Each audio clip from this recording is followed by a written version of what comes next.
Welcome to Dallas Cowboys Breakdown. After we got a week of play, you watched the Cowboys literally break down in a game I thought, game flow-wise, they were dominating.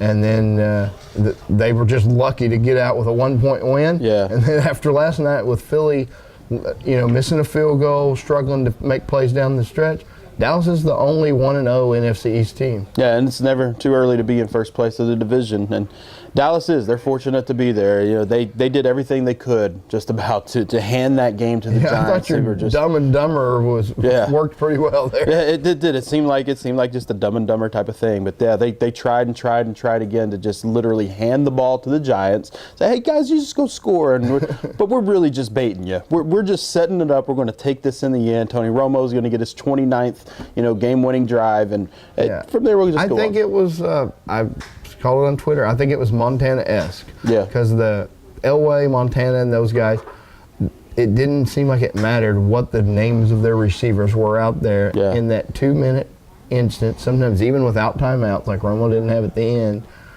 They make that time seem like it's a long time. Yeah, and it was 1:37, and it seemed like forever. Out passes that weren't there. He took his dump offs. They hustled up the field. Giants, I think, in retrospect, probably wish they had called a timeout just to regroup their defense. Yeah, because Romo was just surgical. Yeah, from the very first play when he hits, he just dumps it off to Lance Dunbar, and he turns that into the huge gain, getting him all the way around midfield. Last play of the game, it's a terrible snap. Yeah, it's a bad snap.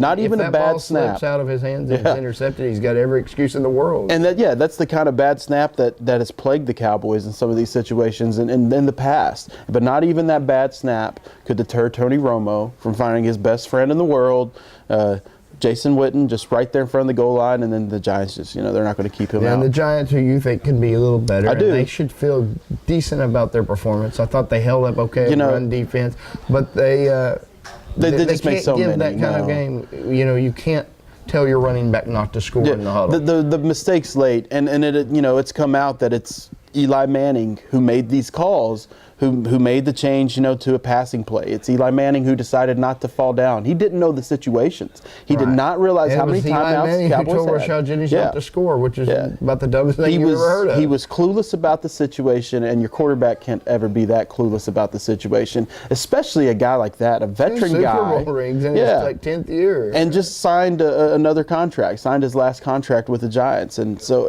it's a terrible situation to have Eli Manning, the leader of your team, making those decisions. But on the other hand, you've had everything almost go against a quarterback. Romo was pretty good other than 3 or 4 throws. The throw to Witten, maybe he's on him. He threw it behind him, but if Witten doesn't tip it to the defender, it's not an interception. Misses Des Bryant The other twice. mistakes weren't really him. No, it really weren't. No, the other interception definitely wasn't him off of Devon Street. He missed Dez in the end zone early, but no, that was a costly win though, because you're going to lose Dez for what seems like at least 6 weeks.